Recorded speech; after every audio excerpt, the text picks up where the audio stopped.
Salut et bienvenue à tous, 295e numéro de votre émission Afrobasket Magazine, dont je vous propose de découvrir le sommaire.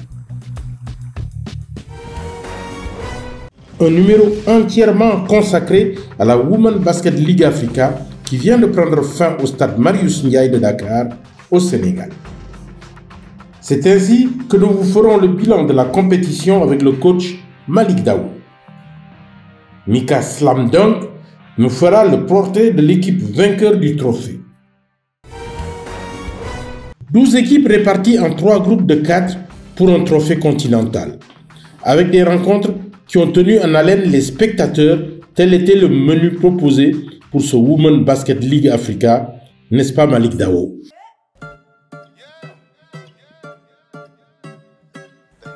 Les lampions se sont éteints sur la Women's Basketball League Africa dimanche 15 décembre dernier à Dakar.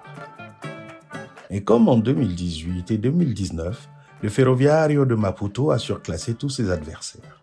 En 6 matchs, les Mozambicaines ont surclassé tout le monde, aucune défaite enregistrée pour les joueuses de l'excellent coach Nazir Saleh qui a tenu son équipe comme un vrai maestro.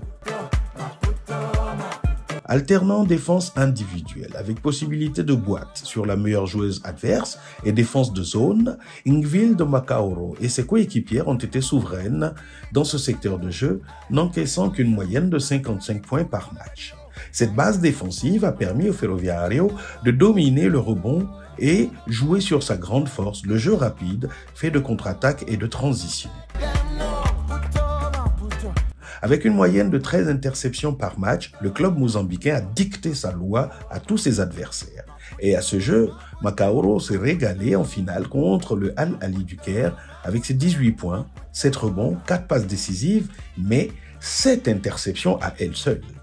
L'ancienne MVP de 2018 a bien été aidée par Silvia Velogo, 18 points, 11 rebonds en finale. Carla Covane, 16 points, 9 rebonds. Et une Annabella Cosa qui a été un monstre de régularité avec ses 15 points de moyenne sur l'ensemble du tournoi. Le Ferroviario de Maputo a démontré que même si l'attaque fait vendre des tickets aux fans, la défense restera toujours le facteur le plus important pour remporter les grandes compétitions. We close it for the oldest play in the perimeter. We close it for the in the Python zone, and we make too much 3-point shots. C'est d'ailleurs ce qui a manqué au Al Ahly du Caire. Les Égyptiennes ont essayé de résister, mais leur jeu offensif unidimensionnel, basé sur l'adresse extérieure, a montré ses limites. Avec moins de 25% de réussite à 3 points, pour 16 ballons perdus par match, c'était mission impossible pour une équipe où seul Ndio Makan osait défier les Mozambicaines dans la raquette.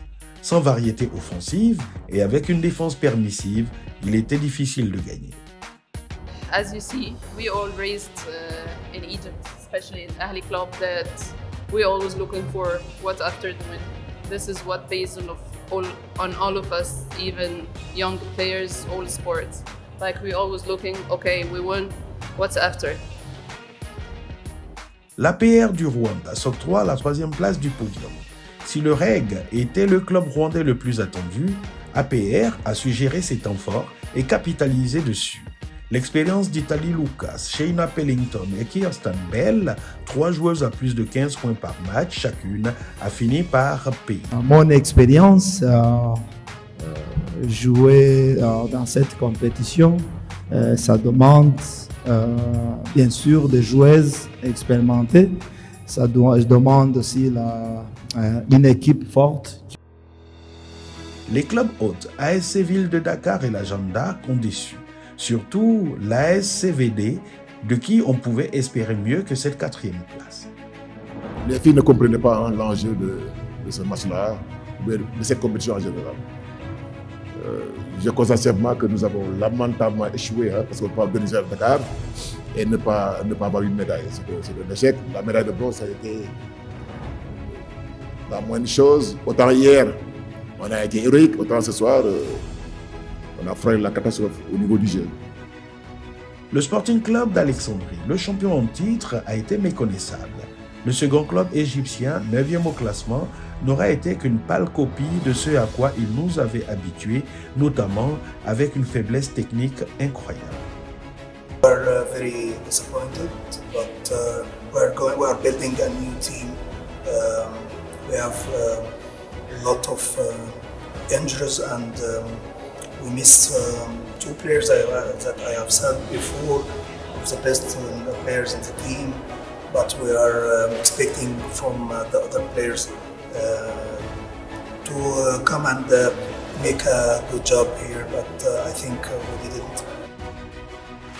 Mais la bonne nouvelle et la fraîcheur de ce tournoi sont venues du côté d'Abidjan. Le néophyte Friend Basketball Association a été la révélation de ce championnat d'Afrique.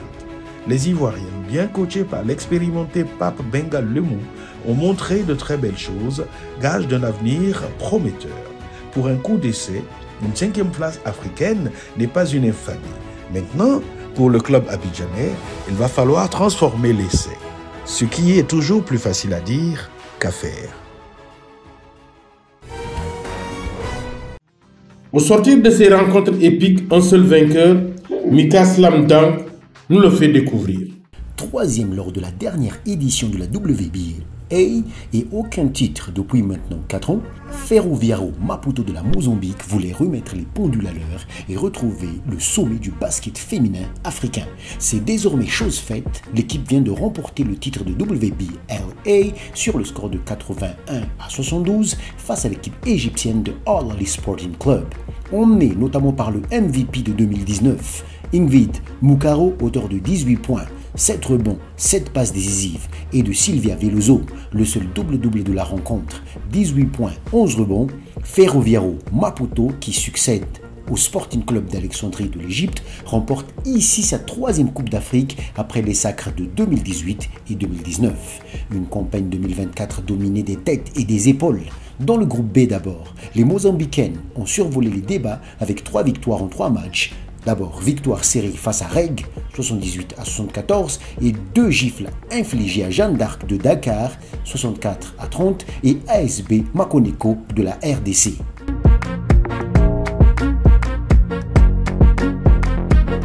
Rebolote en quart de finale face à Jeanne d'Arc. Même sanction, mais les Sénégalaises ont offert plus de résistance, 65-44. Et enfin, avant la finale, les Ferroviário ont écarté les APR Omen BBC du Rwanda en demi-finale, 86-72. L'équipe sans conteste la fierté du Mozambique, déjà 6 fois champion du pays, dont les plus récents étaient le back-to-back de 2022 et 2023. Ferroviário Maputo a déjà aussi disputé les finales de ces Coupes d'Afrique en 2006, 2016 et 2017, une habitude des grands rendez-vous. Ce titre représente énormément de choses, non seulement pour Ferroviário Maputo, mais aussi pour le peuple mozambicain en proie à une crise politique énorme en ce moment. Dès le début de cette campagne, l'équipe emmenée par le coach Nassir Sile s'est fixé cet objectif de remporter la compétition et redonner le sourire à la population locale. Mission accomplie. L'équipe termine invaincue de la compétition.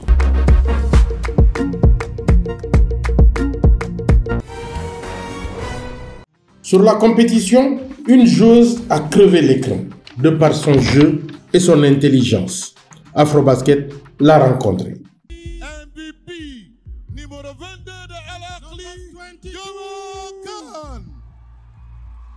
Al Ahly, MVP de cette compétition. Ce n'est pas toujours que l'on choisit le meilleur joueur ou la meilleure joueuse d'une compétition dans l'équipe qui a perdu la finale. Mais la Sénégalaise du Al Ahly Sporting Club du Caire, finaliste malheureuse de la WBLA, Ndioma Kane, a été désignée MVP et elle n'aura pas volé son triomphe. Tout le monde sommes ici pour gagner le match et on a fait tout notre possible pour gagner le match. Et maintenant, on n'a pas pu gagner le match. C'était l'essentiel de jouer bien et on a bien joué et on s'est bien battu aussi. Pour les amateurs de statistiques, certes, il n'y aura rien de vraiment transcendant si on ne regarde que ces chiffres.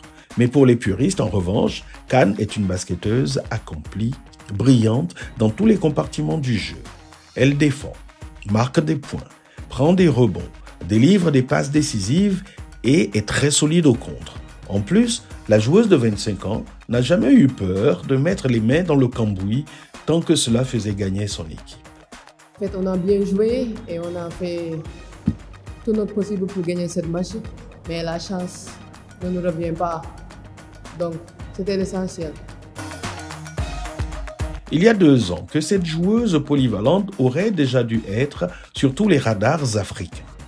Présélectionnée en équipe nationale du Sénégal pour l'Afrobasket 2023 au Rwanda, Kane n'est pas retenue dans le roster final. Comme lot de consolation, on lui propose les Jeux de la francophonie qui ont lieu à quelques encablures de Kigali, c'est-à-dire à Kinshasa en RDC. Là, Ndioma Kane casse la baraque. Son talent explose aux yeux de tous les observateurs. Entre-temps, le Sénégal change de sélectionneur. Le projet confié au nouveau technicien national, c'est l'Afrobasket 2025. L'Américain Otis Ugley, déjà vainqueur à 2 reprises de la compétition avec le Nigeria, décide de faire confiance aux jeunes Lions, dont Kane, pour les pré-qualifications à la Coupe du Monde 2026 au Rwanda. C'était au mois d'août dernier. Aux côtés de son aîné et capitaine Yacine Diop, Ndioma Kane peut alors évoluer en Mondovision et montrer toute l'étendue de son talent avec une panoplie de gestes techniques incroyables. D'ailleurs, ceux qui la connaissent l'appellent garçon manqué, car avec un ballon de football dans les pieds, elle est aussi capable de vous surprendre. Pour sûr, Ndioma Kane mérite son titre de MVP de la WBLA. Mais rien ne dit que cette gagneuse dans l'âme pourra se consoler avec ce trophée, parce que pour Kane, seule la victoire est belle. I think we're gonna do like our best. I don't know what team I'm going to play, but I'm going to do like my best. Voilà, Afrobasket Magazine, c'est fini. Toute l'équipe nous souhaite de joyeuses fêtes et restez fidèles à la suite de nos programmes.